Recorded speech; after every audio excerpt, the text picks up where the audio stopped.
This is the X-Zone Broadcast Network, broadcasting worldwide on broadcast affiliates and satellite program providers, including CNN Broadcast Network, Sirius Satellite Network, Star Media, Good News Radio Network, Angel Broadcast Network, Wiki Broadcast Network, and WPBN TV. For more information on the X-Zone Broadcast Network, visit us at www.xzbn.net.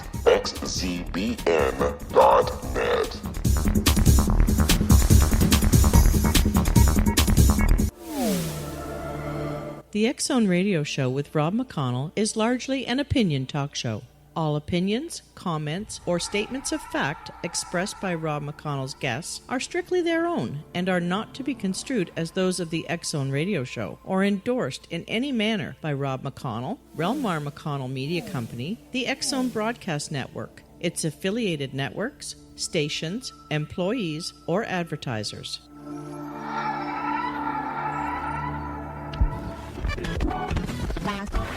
All Hit Radio.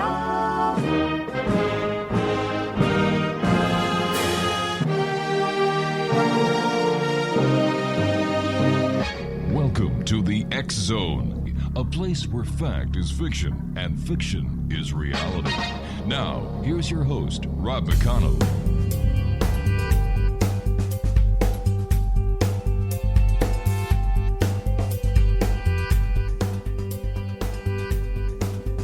And welcome to the X-Zone, everyone. I am Rob McConnell, and for the next 4 hours, I am your host. I am your guide as together we cross the time-space continuum to this place that I call the X-Zone.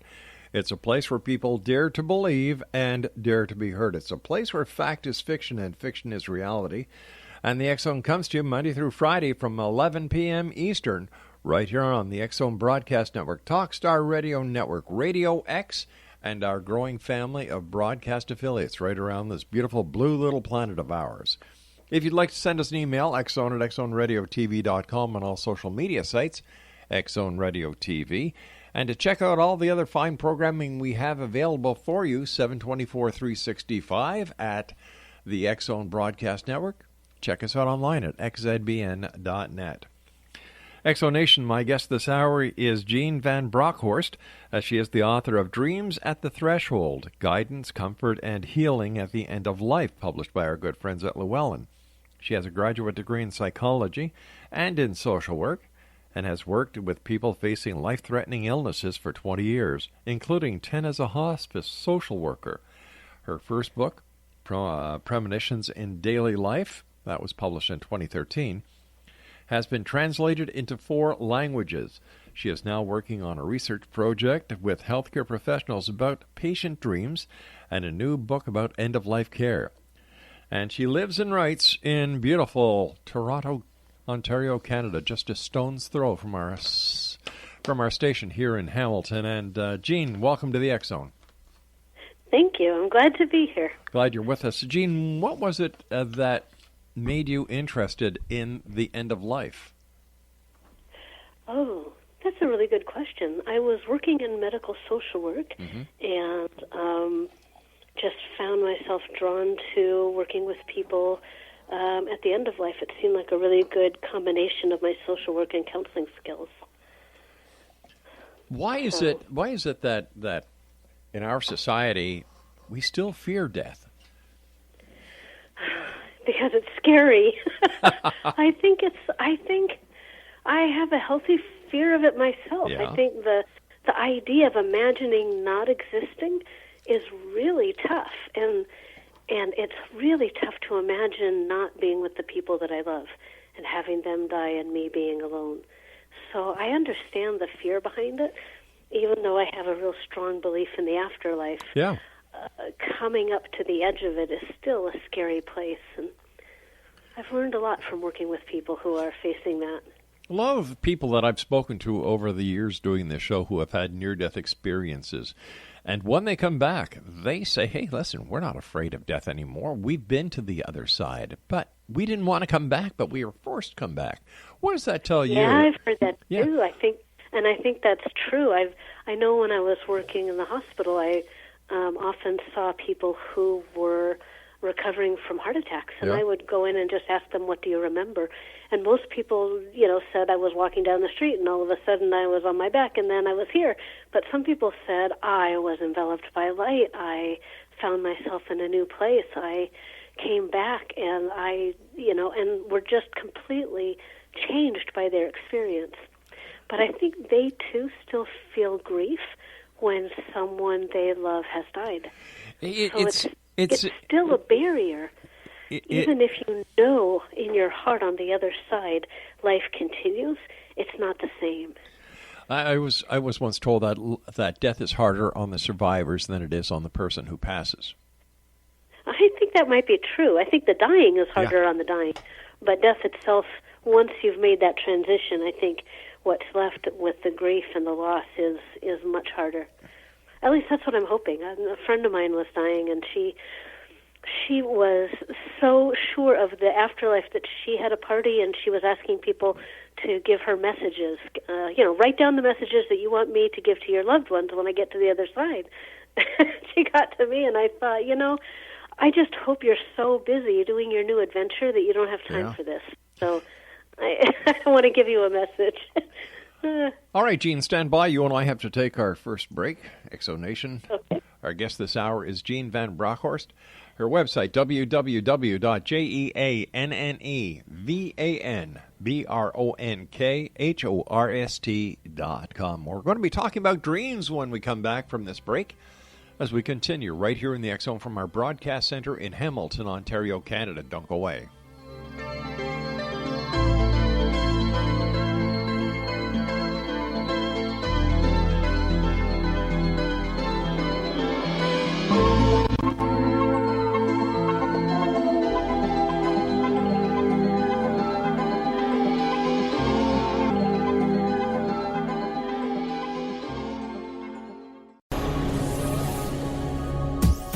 This is the X Zone Broadcast Network, broadcasting worldwide on broadcast affiliates and satellite program providers, including CNN Broadcast Network, Sirius Satellite Network, Star Media, Good News Radio Network, Angel Broadcast Network, Wiki Broadcast Network, and WPBN TV. For more information on the X Zone Broadcast Network, visit us at www.xzbn.net.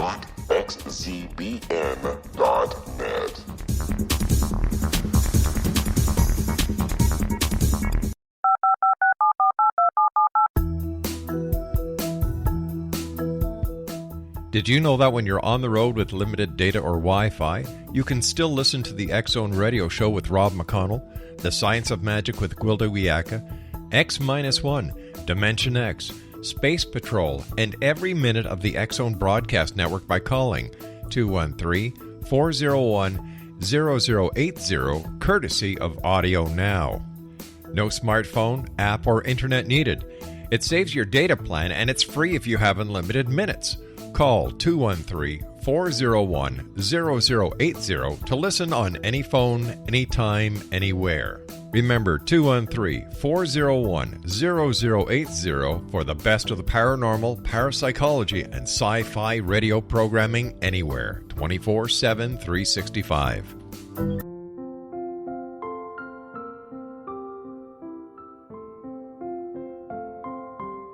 I am Dr. Carl O'Helvey, founder, president of a new cancer foundation focusing on evidence-based physical, mental, and spiritual interventions, including natural cancer cures, prayer, meditation, affirmations, nutrition, and other related holistic cancer prevention and cure modalities.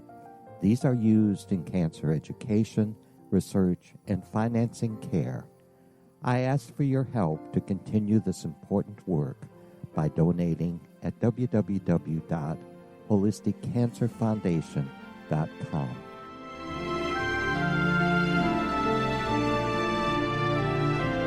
Hello, I'm Pete Marsh. With my daughter Justina, we will be presenting the new radio show, Too Good to Be True. If something seems too good to be true, it usually is. But with the help of Justina's amazing gifts, we're going to gain insight into questions that don't yet have complete answers. Have you wondered who built Stonehenge and for what reason? Why are crop circles found in the same region as Stonehenge and elsewhere? Are crop circles a hoax, or are they created with technologies that we have little knowledge of? Who built the pyramids in Egypt and also in other countries? How and why were they built?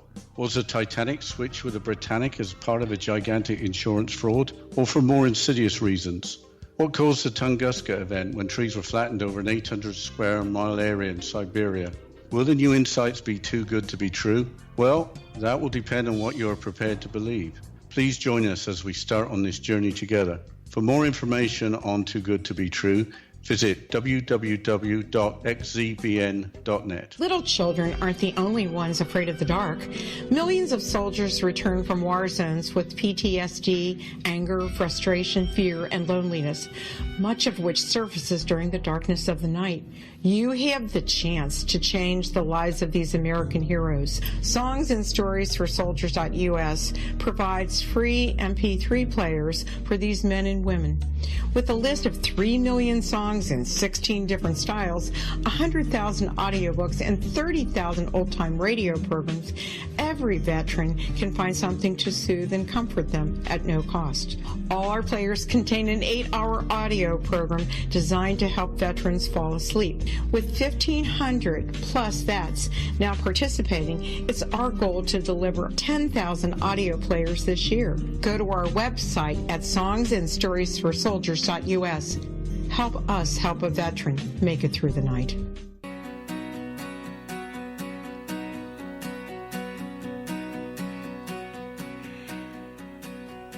Welcome back, everyone. Gene Van Bronkhorst is our special guest. We're talking about, in this hour, dreams. And, Gene, why is it that some people have more dreams than others? It's a great question. And actually, I get asked that a lot. Why don't I have more dreams? But the real question is, why don't I remember my dreams? Because science is showing that we all dream 4 to 6 times a night, whether we remember it or not. It seems like our brains are as active at night as that they are during the day. They just, the shift in consciousness is the one thing that makes the difference. Is it possible that if a person remembers their dreams, they're going to be tired when they wake up in the morning? Not usually, no. No, people who remember dreams, even vivid dreams, the brain is still in sleep mode. You're still sleeping as you're dreaming. Right. So it's more a question of remembering, of having time for the recall than it is for the number of dreams you recall. What is the physiology behind a dream? How do we dream? Oh, that I couldn't tell you. I'm not enough of a scientist to be able to say. I know that for a long time they thought that that a lot of scientists were saying maybe there isn't any dream. It just is something we make up when we wake up. But they have proven now that during REM sleep and non-REM sleep, something changes in the brain, some chemical switches, I don't know, and the brain turns on and starts making these images. And the images tend to, at the beginning of the night, tend to be more about the emotions of the day. Okay. And then by the end of the dream cycles in the next morning, they tend to be the most vivid and the most creative, bringing in images from all around life. Are there any theories out there on why we dream and why we have different types of dreams? Yeah, there are a lot of different theories, from Jung's theory about the archetypes and deep dreaming, and people who think that dreams are meaningless nonsense, which I don't tend to believe. I really like the idea of Ernest Hartman, who was talking about dreams as being a way for us to process deeper emotions in life. So we will dream about, so if someone goes through a trauma, like they say their house caught on fire and they watch their house burn down, they may have dreams for the next several months about other kinds of trauma, but they won't dream about orange or fire. They'll dream about tidal waves and about big things happening to them because their dreams are making sense of the trauma they went through, but not necessarily the actual images that they used. Does that make sense? Yeah, it does. And my next question is, why is it that some people remember their dreams and other people don't think they dream at all? I know. I think that's a very interesting thing, and I think a lot of it is in our culture today. we are pretty much taught that dreams are things you don't pay attention to. They're not important. We're not taught about it in school. We're not taught to bring our dreams to the dinner table in order to help the family understand what's going on. We really see them, we really have pushed them away. So I think it's more a question of how much people are attuned to the cultural messages and how much they aren't.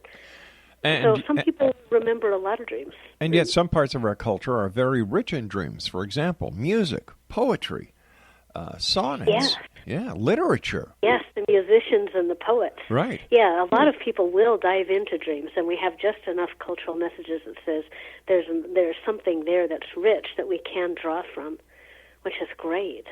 But I think a lot of people just don't like. My stepmother said, I never dream, and I wish I could dream because I'd love to dream about my husband. I'd love to dream about your father. And so I taught her how to remember her dreams. And within a week, she was dreaming about her husband and her first husband and her friends and the people that she wanted to see, and she loves it. And now she dreams regularly. Wow. Yeah. When we dream, are we entering an altered state of consciousness, or are we actually leaving the body? Are we going into another dimension? Are we going to another multiverse? Where do we go? I don't know. I definitely believe in the altered state of consciousness. I think the dream that's a classic definition of an altered state of consciousness, in that we are awake, we are aware, we are conscious. We're just not conscious in the daily living. And I know people who believe they have traveled to alternate realities and out to the stars and back. And I think that's part of the creativity of the dreaming. And whether that actually is happening, I wouldn't be able to say. It would be cool, though, if we could, wouldn't it? Sure would. A lot of people also report having visitations from those who have departed. And how do we rationalize the visitation in a dream, and how do we relate that to reality? Yeah, I think that's a good question.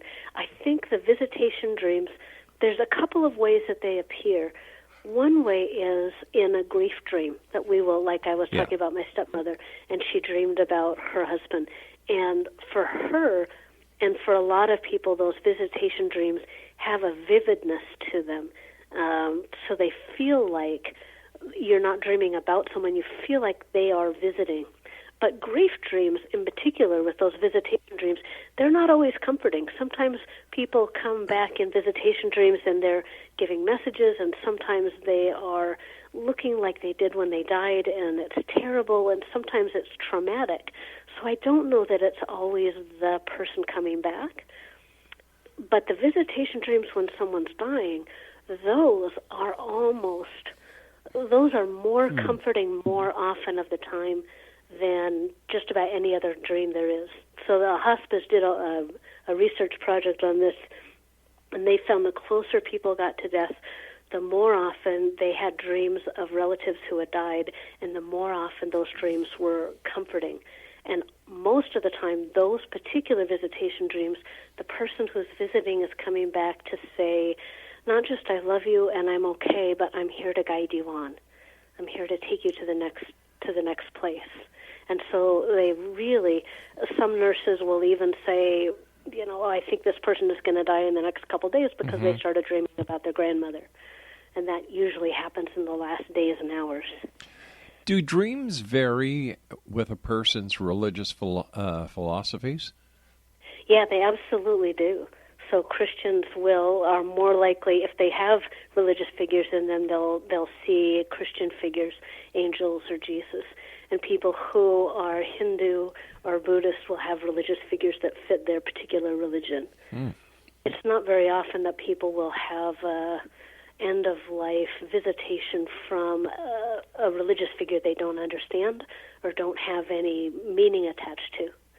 But most people, it turns out, dream about loved ones who've died more than religious figures, more than anything else. That's because they're dreaming of their family, their parents, their grandparents. And in those last dreams, most often they're dreaming about them when those people were at an age when they were able to take care of them. So those visitors are not just themselves, they're kind of their best selves. So they don't bring back old grudges. They don't seem harried or out of sorts for having to be there. They don't bring back the kinds of personalities that are prickly, but they bring back their very own unique way of loving that person.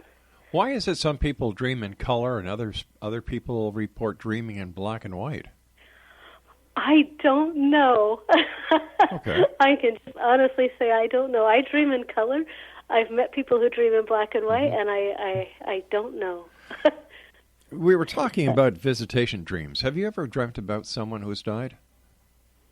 Yeah, I have, and I've had both experiences where I've dreamed about someone who's died. So I will dream about friends who have died, but it just feels like dreaming about them, like their image is there. Mm-hmm. And then other times I have dreamed like of my mother or of my father, where it feels like they are there and they are with me. So let me ask you, where do these visitation dreams come from? Are they from the person who is dreaming, or are they from the person who has died who enters into a dream? Yeah, it's good. I think there's a case to be made for both, and I kind of think of it as the person who died and the person who's dreaming are both working together to create a bridge. So I think there are certainly stories out there of people who've had visitation dreams from someone they didn't know who had died, who had just died like that day or that week, and all of a sudden they say, why am I seeing my daughter Susan here? And everybody was like, oh, I didn't want to tell you that she died today. So that's surprising enough. But I think on the other side, you have to be ready for the dream, and you have to, because some people really want to have that dream, that visitation dream, but they're not ready for it, or it's not happening. And so I've talked to grief counselors who will actually help people get ready for and prepare and remember to have these dreams, so that they can kind of imagine who do you want to dream about? Who do you want to dream with? What do you want them to say? And then how do you remember your dreams, and how do you ask for that kind of a dream? So you dream with a purpose to meet them. Okay, so how would this work then if we are saying that a person who has died, who now has no life force whatsoever, how is it that a deceased person can infiltrate the dream of the living? I don't know. I guess it really depends on what you believe of the afterlife. I don't know if it's an emotional connection that we still have to the people who've died, if there's some kind of energy that remains connected, if it's a way the bridge is built on that kind of attention, just like I'm here but can remember my dreams without being in them, if they can be somewhere and remember this connection without being in it. I don't really know. I don't think we have a very good metaphorical grasp on what it's like to not be physical and not be part of this physical plane. If we just look at a plain old dream, and somebody's dreaming about a horse jumping over a river and then riding through the desert and so on and so forth, and there's no visitation in there, do these symbols mean something specific to the person who's having the dream, or can they actually be cataloged and used as reference to any dream? I think it's a good question. I think Jung was talking about some of this when he was talking about the archetypes and this idea that we have certain symbols and images that seem to cross cultures. But even with that, I think our culture is so individualized, so individualistic, that it's important that each dreamer be allowed to make their own sense of the dream. So I don't mind people going to dream books and looking things up and seeing what people have said over the years about particular images. But we build our own dream library, our own dream catalog out of our images, and we need to keep that in mind. You and I have to take our news break at the bottom of the hour. Please stand by. Exonation. Jean Van Bronkhorst is our special guest. We're talking about dreams this segment of the Exxon. She is the author of Dreams at the Threshold, Guidance, Comfort, and Healing at the End of Life, published by our good friends at Llewellyn. If you'd like to send me an email, tell me what you think. If you're a skeptic or a believer, love to hear both sides of the story. After all, there's your side, his side, and the truth. And that's what we do here, Monday through Friday. We try to get at the middle, where you, the listener, can make up your own mind, because I'm not here to force feed you. I'm here to bring you as many sides to a story so that you can make up your own mind. We'll be back on the other side of this break as we continue here in the X-Zone from our broadcast center in Hamilton, Ontario, Canada.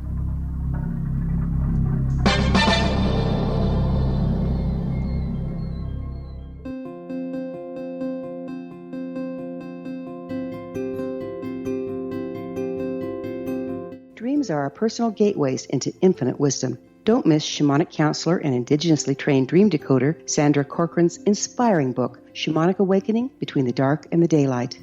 This remarkable work chronicles Sandra's 35 years of experience with diverse wisdom keepers and her initiations throughout the Americas and across the British Isles, Turkey, Greece, and Egypt. Sandy's knowledge of symbology, psychology, and myth influence her dream blog and workshops.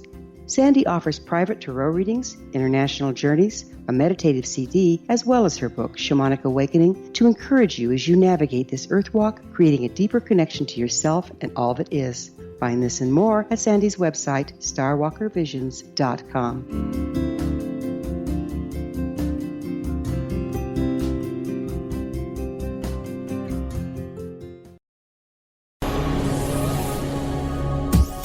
This is the X-Zone Broadcast Network, broadcasting worldwide on broadcast affiliates and satellite program providers, including CNN Broadcast Network, Sirius Satellite Network, Star Media, Good News Radio Network, Angel Broadcast Network, Wiki Broadcast Network, and WPBN TV. For more information on the X-Zone Broadcast Network, visit us at www.xzbn.net.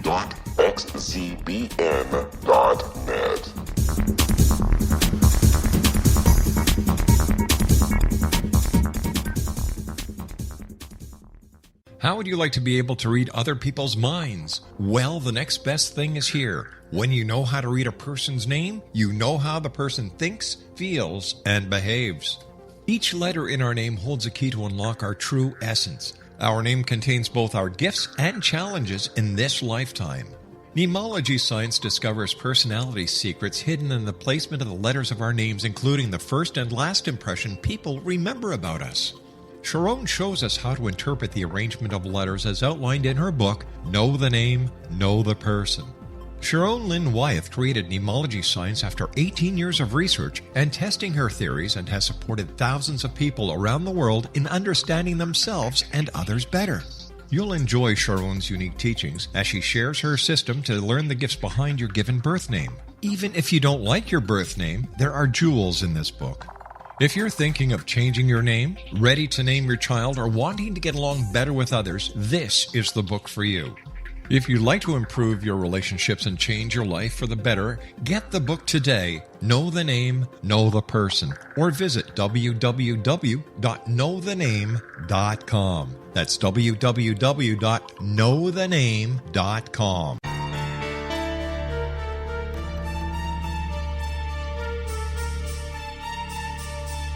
Hello, I'm Justina Marsh, and with my dad Pete, we are going to present a new show called Too Good to Be True. Together, we are aiming to discover more truths about this world and beyond. Do you have unanswered questions about the world? Do you ever wonder about aliens, conspiracy theories, or the universe? There are many shows discussing subjects such as pyramids or UFOs, but we want to relay this information based on our own research, including from spiritual means. Hopefully, listeners will be helped with their own beliefs and will appreciate the psychic insights that add to the previous research and information. We both look forward to sharing this insight and beginning this journey with our listeners. Visit xzbn.net for more information about when to listen.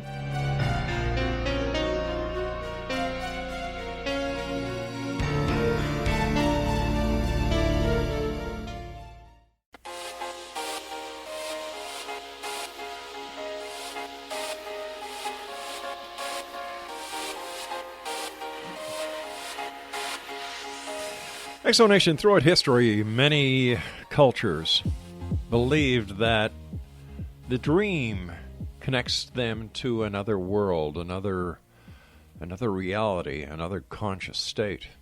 There are people who dream within dreams, within dreams, within dreams. And then there are people who have black and white dreams. There are people who have color dreams. And then there are people who do not remember their dreams at all.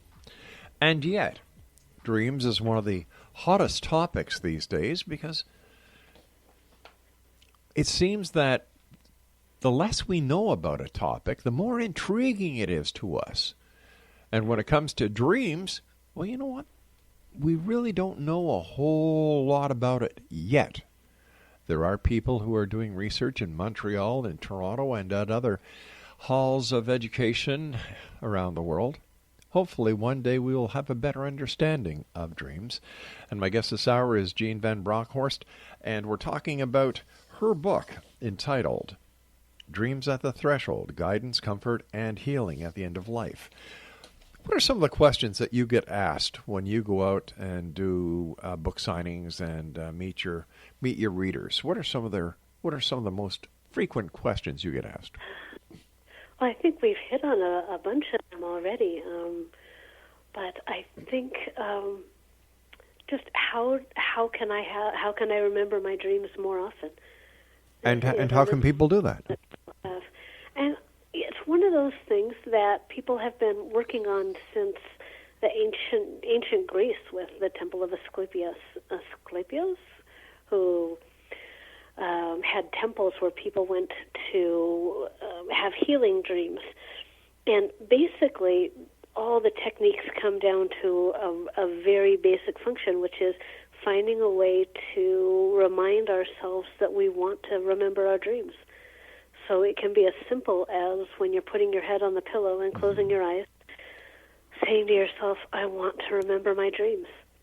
And then the next morning, taking a minute when you wake up, keeping your eyes closed, and seeing what comes forward, whether it's a song or a feeling or an image, and just holding on to it. If you can hold on to it for the first couple of minutes, you probably can hold on to it for the day.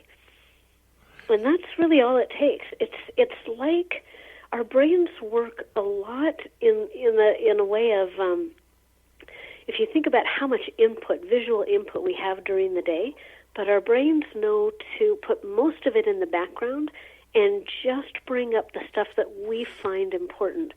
So I want to know when something dangerous is approaching, but I don't really care about the colors in the stores as I'm passing by.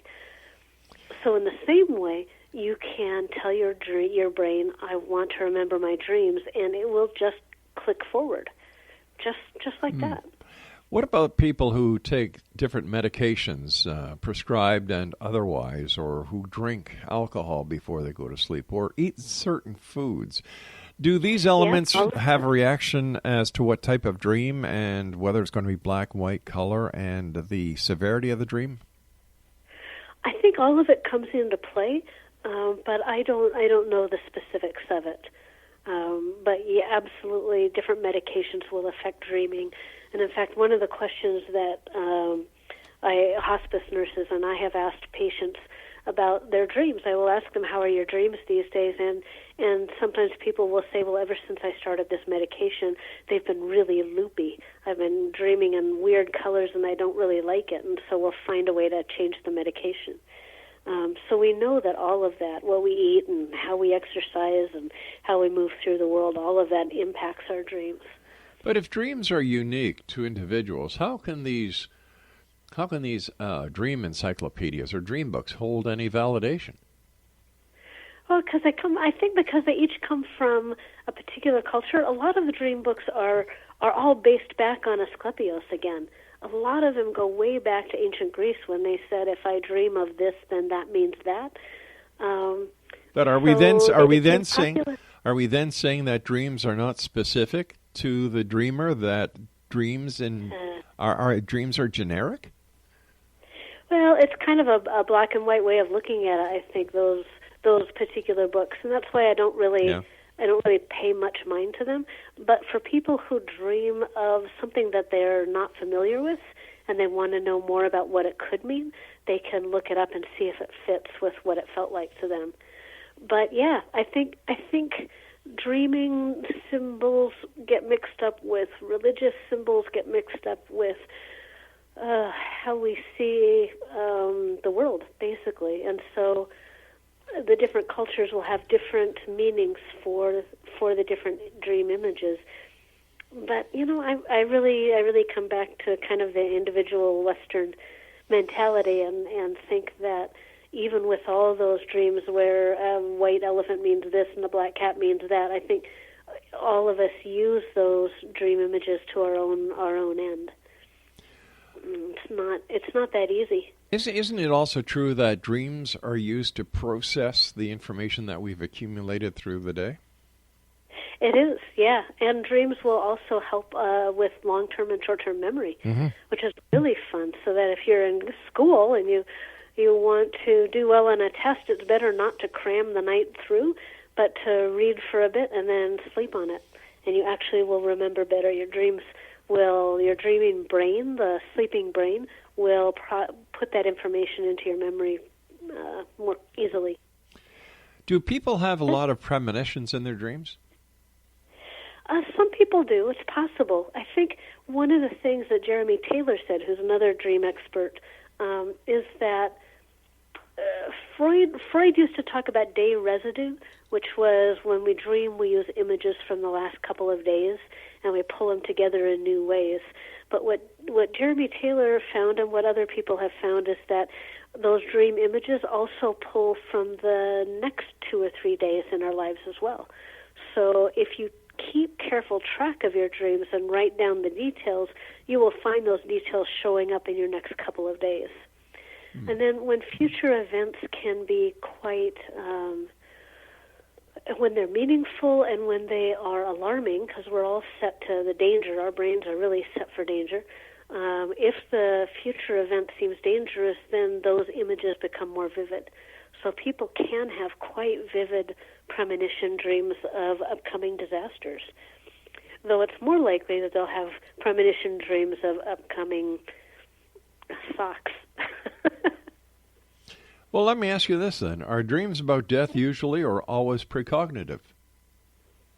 Not usually. Most of the time, and that's kind of getting back to that Jungian idea again. A lot of us will dream about dying when we are on the cusp of making a transition, when we're moving, when we feel like something in life is closing and we're trying to figure out what we're going to do next. A lot of us will dream about death in some way. So it does get tricky when you're working in death and dying and you have premonition dreams to not take those as true premonitions, but maybe as more a symbolic sense of how life works. Are there any more researchers or scientists like Jung in the modern age? And if so, how is the dream technology changing? Yeah, there are a lot of researchers. In fact, I belong to an organization that's called the International Association for the Study of Dreams. And it truly is international, and they have scientists, we call them from scientists to shamans, people around the world who are interested in studying dreams or learning more about them. We have an annual conference. There are a lot of authors, a lot of scientists, a lot of people who are looking at dreams from a lot of different perspectives. So what have we learned through these conferences and these think tanks?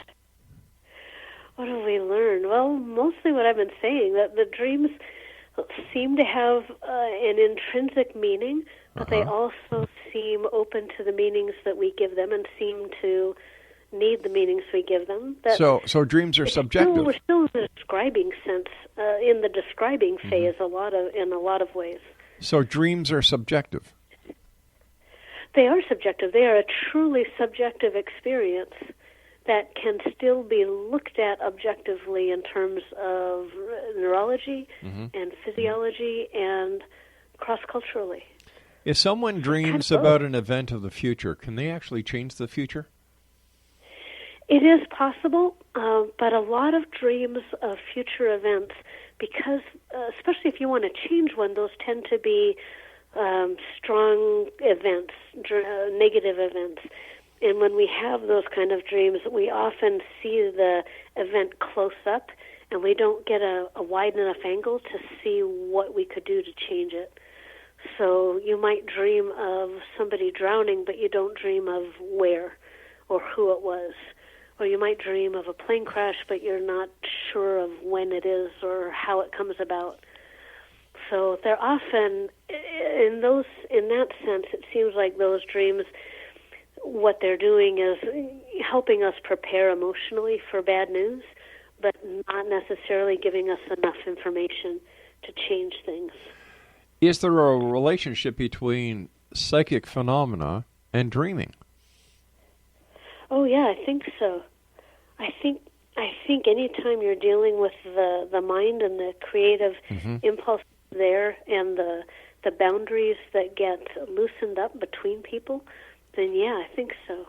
I think there are cases where people dream together. People have share in the same dream images or the same dream meanings. They have the visitation dreams. People have dreams of loved ones who are in trouble and then find out later that that person was in trouble right at that time. So it feels like in dreams, in a way, it's a way to kind of loosen our regular boundaries of this is who I am and reach out and connect with people across great distances. So, yeah. Do children dream more than adults, or do adults dream more than children? The research seems to show that children dream more and that we gradually dream less as we get older. But I think that also is changing as we just haven't been doing a lot of research. It's all still pretty new. But so far it seems that children dream more. They dream more often of animals. As we get older, we tend to dream more often of the people in our lives and the life events that we're facing, and the fantastical tends to go away a little bit. But when they've done surveys of people who are elderly, they are still dreaming. It's not like they stop. And again, I think because we're looking at that 4 to 6 dreams per night number, I'm thinking that it's more about how many we remember, how many we pay attention to, rather than how many we have. Would it be safe to say that all living creatures dream? All mammals dream. Maybe all living creatures dream. That would be great. And what they dream about, that would be interesting, wouldn't it? Well, wouldn't this be one of the main things that science would like to establish, whether or not all living creatures dream? Because doesn't a dream start when we go into REM? They actually dreams show up in REM and non-REM. Really? It seems that the rapid eye movement that was a big breakthrough about 15 years ago, but what they have found since then is that people dream throughout the night and not just in the REM stages. Interesting. Stand by. You and I have to take our final break. We'll be back in, a couple of minutes. Exonation, we're talking about dreams, and if you'd like to find out more about our guest, our website is JEANNEVANBRONKHORST.com, and her latest book is Dreams at the Threshold, Guidance, Comfort, and Healing at the End of Life. We'll be back on the other side of this break as we wrap up this hour here in the X Zone. My name is Rob McConnell. Don't go away.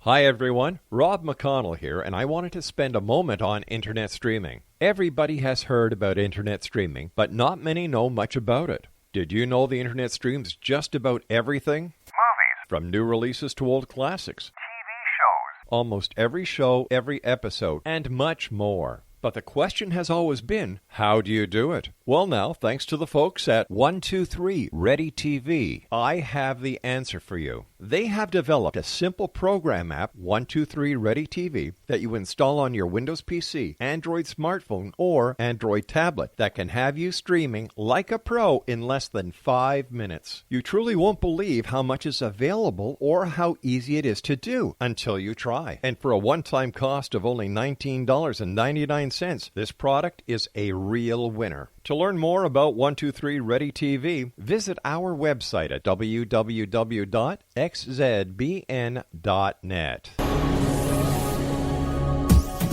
This is the X-Zone Broadcast Network, broadcasting worldwide on broadcast affiliates and satellite program providers, including CNN Broadcast Network, Sirius Satellite Network, Star Media, Good News Radio Network, Angel Broadcast Network, Wiki Broadcast Network, and WPBN TV. For more information on the X-Zone Broadcast Network, visit us at www.xzbn.net.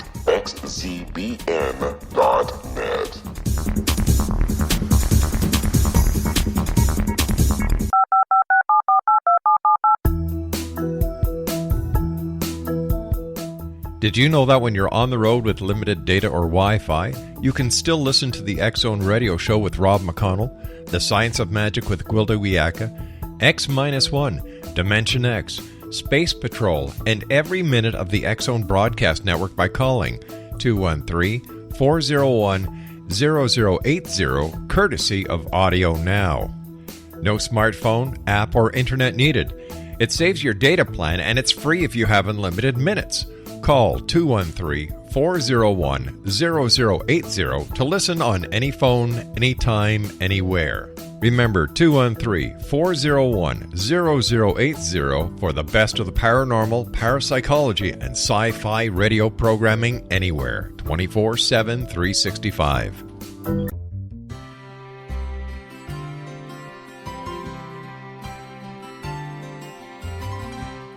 True healing must address 4 levels: physical, emotional, mental, and spiritual, for us to live joyful and productive lives. We tend to treat 3 of the 4, leaving the spiritual languishing. If you're tired of the same dysfunctional patterns cropping up in your life, Soul Balancing is for you. Trixie Phelps, owner and founder of Soul Balancing, is a naturally gifted energy healer trained in numerous esoteric forms, including shamanism. Trixie has created a powerful modality that safely and effectively clears your energetic field. A Soul Balancing session can remove interference, heal trauma, and restore your hope. Contact Trixie for a life-changing long-distance session today, www.soulbalancing.world.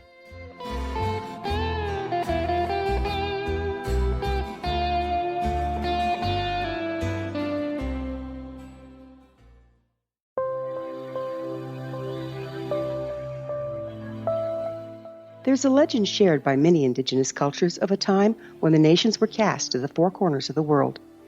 Each nation was given a body of sacred knowledge that held a different portion of the truth to preserve. True reality could not be known until all the nations reunited, combining the information. If a single one was missing, the world could not be reborn and darkness would prevail. The Science of Magic Radio is dedicated to reuniting the sacred knowledge. With the understanding, none of us has all the answers, but together we can open new perceptions and possibilities. Through our combined vision, the world can be reborn into a place where darkness no longer prevails. Join me, Gwilda Wiyaka, and the Science of Magic daily on the X-Zone Broadcast Network, xzbn.net, or visit us at thescienceofmagic.net.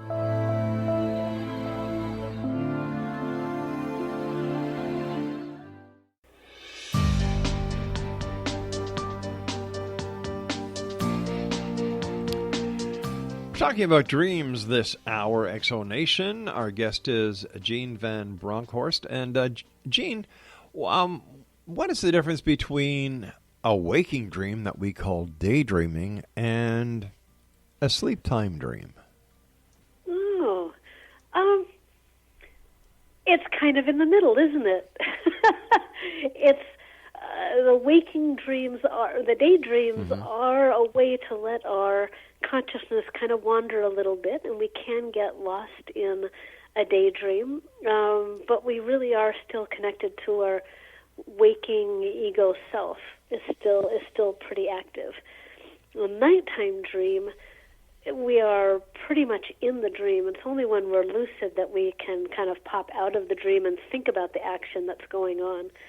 But the daydream, we can participate in it, and we can also step back and direct it a little bit.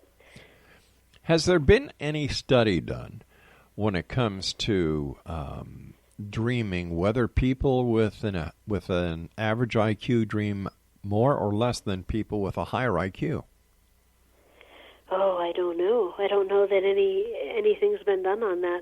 I think what they have found, this 4 to 6 dreams, is more biologically based than IQ-based. I think they're, much more interested in us as mammals, Homo sapiens. Yeah. Have you ever had a dream that has come true? I have. I've had a bunch of them. I think that's what got me interested in dreams in the first place, is not really knowing what to do with it or how to make sense of it, but still watching it come true anyway. How do you know if it was a dream or a psychic premonition? Or are they one and the same? The difference is really just where it happens. If I wake up from a dream, then it's a precognitive dream. Psychic premonitions are more like waking experiences. So you're walking down the street and all of a sudden you just know something that's going to happen next. So if dreams are inherent to all Homo sapiens or mammals, and if we can look at a dream as a parallel psychic phenomena at times, why do people have to go to psychic fairs to get psychics to give them their future if they have the ability to do it themselves? I don't know. I think people like going to psychic fairs because they're not sure of their own abilities, or they haven't found a way into that path, and they want someone who can tell them, who can do that for them. It's a tough thing to do, though. It's a tough thing to have a psychic premonition or a vision about somebody else's future, and it's tricky. I think it's possible, but I think it's tricky. Who are some of the greatest dreamers in history? I don't know. I think there have been a lot of people who've had wonderful dreams and have followed dreams to some remarkable discoveries. I'm thinking about the man who invented the periodic table, got that from a dream. Inventors often will dream about the problem that they're working on and wake up and think, okay, now I'm going to try this way. Or how many times have you heard it? Somebody's been given a question, they say, I don't know, let me sleep on it. Yeah, exactly. I think we all use our dreams that way, too. Sure. What was the hardest part about writing your book, Dreams at the Threshold?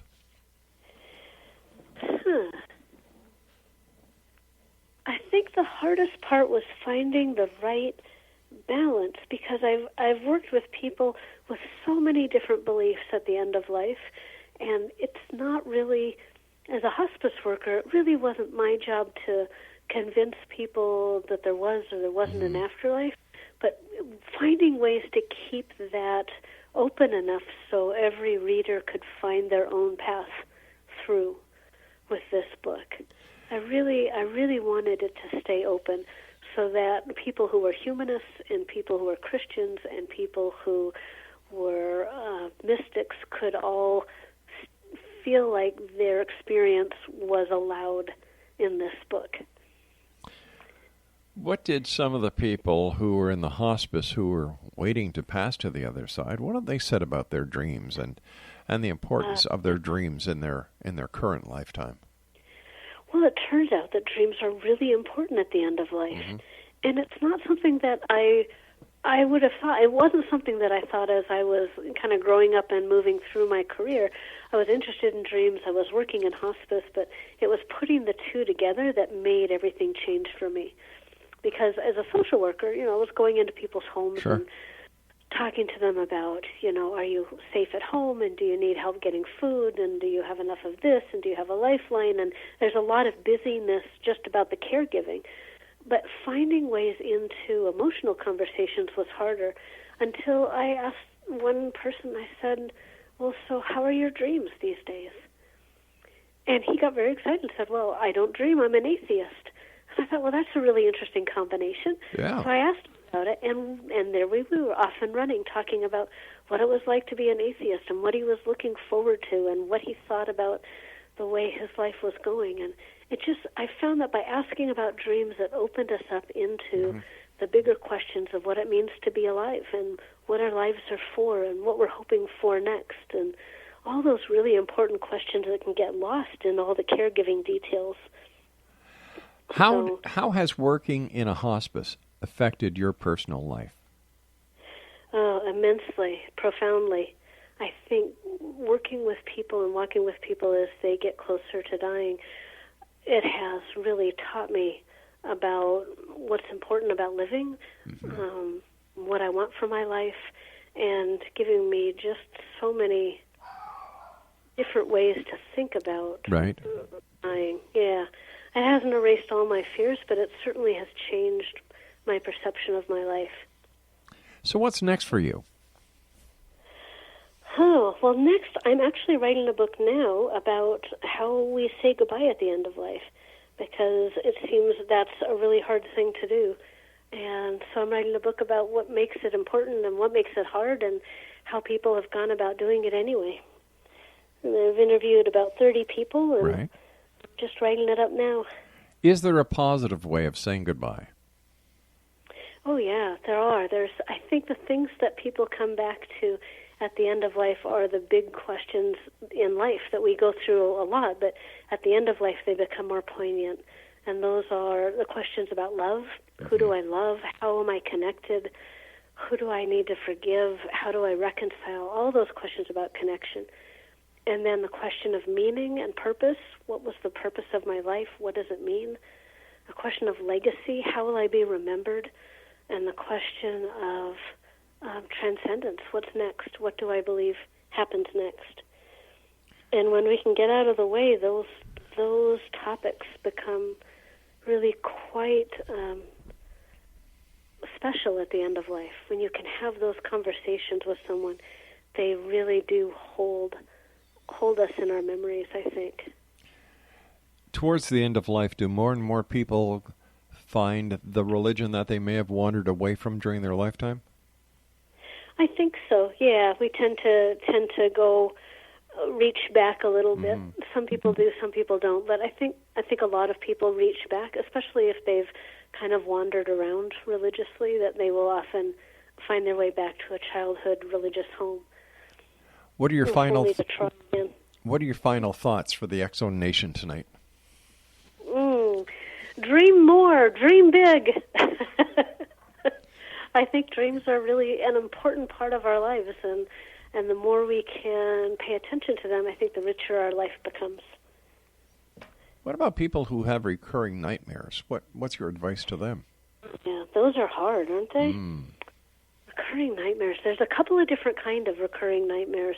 Sometimes what you can do is go back inside the dream imaginatively. You can do like a waking dream or a daydream and kind of put yourself back in that scary place and then change what happens. So you say, well, if I had this dream but I switched the action at this point, what would then happen? And that helps people get out of the recurring nightmare. Dreams from PTSD or post-traumatic stress disorder, those recurring nightmares are much more difficult, and they really need a therapist to help. But they can be changed, and they do change over time. I guess time is a big factor. Are there any when there's research being done into dreamings? How do researchers get people to dream more? I think they hook them up in a sleep lab. I think a lot of the new dream research is coming about because there is sleep research. So when they have people in a lab and they've got them all hooked up with the electrodes and they watch the brain waves change and they wake them up and say, "What were you dreaming?" It's still just like that. So the moral of the story is, if you want to get a good night's sleep, don't go to a sleep lab. That's really the moral of that story, yes. Jean, I want to thank you ever so much for joining us tonight. It's been a great pleasure. I wish you continued success. And let our listeners know where they can give them your website one more time, dear. Oh, sure. So it's basically my name, Jean, Jeanne, Van Bronkhorst, VanBronkHorst.com. Jean, take care of yourself. Thank you very much. Keep on dreaming. Thank you very much. You too. Bye-bye, dear. Exonation. Jean Van Bronkhorst has been our guest this hour. We've been talking about dreams And if you'd like to get more information about Jean, her website is jeanvanbronkhorst.com. I'll be back on the other side of the news at 6.5 minutes past the top of the hour as we continue here in the X-Zone from our broadcast center in Hamilton, Ontario, Canada. Don't go away.